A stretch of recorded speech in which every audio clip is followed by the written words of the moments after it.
Hey, Steph, how you doing? I'm good. Just have two questions. The first of all is you guys are the youngest team to make the finals in almost 50 years. Do you believe that means anything? The inexperience, the youth. How have you guys been able to overcome that so far in this playoffs?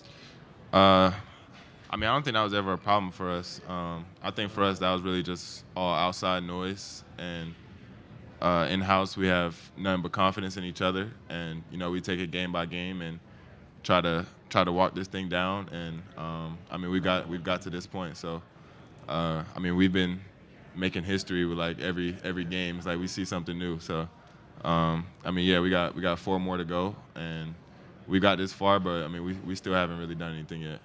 And then you personally, each round you've had to basically guard an all-star. Kind of been doing that all year. What is it about you that your makeup that makes you want those matchups and gives you success in them?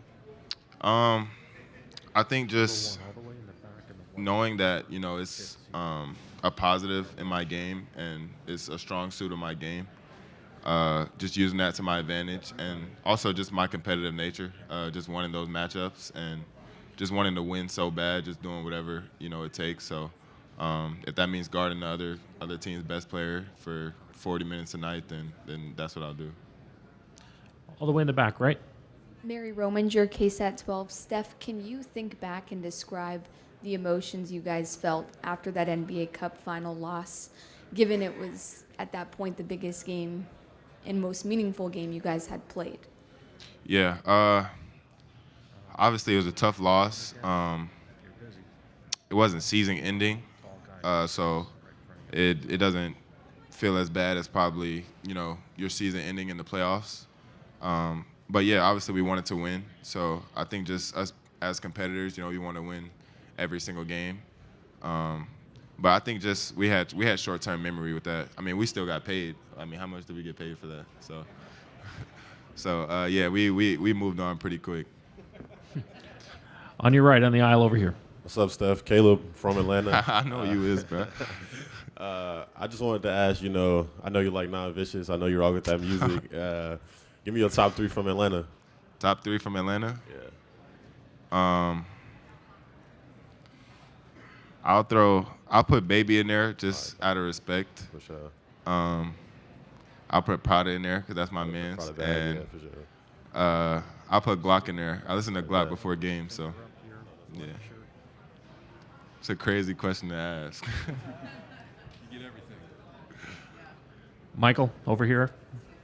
Steph, at the beginning of the season, you guys were talking about getting the 6th seed. Sort of as the season went on, like what were some of the things you saw that said, hey, we can go get this thing? I just think our consistency and togetherness, it just screamed great habits throughout our locker room, and with our leader being Vic, with how good he is, with how young he is, and for him to not have any ego, I think it just fed great energy throughout our locker room, and especially early to start this year. In January, we went on that long run where we won I don't know how many games in a row, but I think just that kind of confidence and that kind of groove coming into the playoffs is what you want, and I think we hit our stride at the right time. So, and yeah, also we have the best player in the world on our team. Jeff, next row. Steph, Jeff Zilgett, NBA.com. Sort of a follow-up to the defensive question that Jeff asked. What drew you to that side of the ball, and when did you sort of realize that could be your calling card? I think my competitive nature, not wanting to take plays off, just having pride in guarding one-on-one, and I think just the success that I had at UConn with it and understanding how much of that was needed for us to win. I think it kind of just became natural for that to be a part of my game, and I don't think it was ever a weakness of mine, but I don't think I ever seen it before UConn as a strong suit of mine or a high skill of mine, and now I do, and I think it's a big part of my game now. So yeah, I don't take that year for granted, and I think just learning how to win, I think is very important to winning. So not taking any possessions off and just holding that competitive nature and trying to impose that on every possession is what drew me towards that. Christian. Stephon, Christian Winfield here with the New York Daily News. Sticking with the defensive topic, the numbers with you guarding Jalen Brunson significantly skew in your favor. I'm just wondering what you make of that matchup and what's worked for you when guarding him. I think what's worked for me is trying to be physical with him. He's obviously shorter than me, but he's a very physical guard. He gets to his spots well, uses deception well, has great footwork. So trying to be as disciplined as I can, crowd his space, but not give him, the angles that he's looking for. I mean, at this point, he's seen pretty much every coverage, been guarded all kinds of ways. So, just trying to impose my will and use my physicality to my advantage. Ian Begley, SNY. Just along those lines, as a competitor, as a defender, how much do you look forward to a challenge like that? I love those challenges. I ask for them to be, honest with you. And sometimes it gets in the way of me missing a rotation or, me not being in the right spot for my teammate because I'll be so locked in on, those matchups. So that's one thing I say I have to, get better on is the team defense aspect of things and not just making it about me and another person. But, I just think just riding off of my competitiveness on that side of the end and then just using my techniques to my advantage.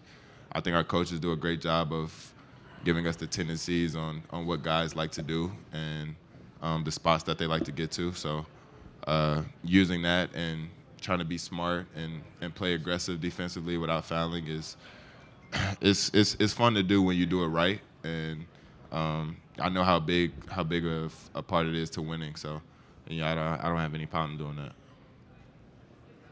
A few minutes ago, Victor said, that first round, that Thunder win was so emotional and isn't quite sure that the team is completely over it and still has 30 hours to refocus. Do you feel like you guys are completely locked in and ready for the finals, or is there still like a day where you're still coming down off that high? Obviously, I think it was a feel-good win for us. Playing a defending champs on the road in a Game 7 like that, it's hard to kind of just flush that to the back of your mind, especially when you're the team that came out on top.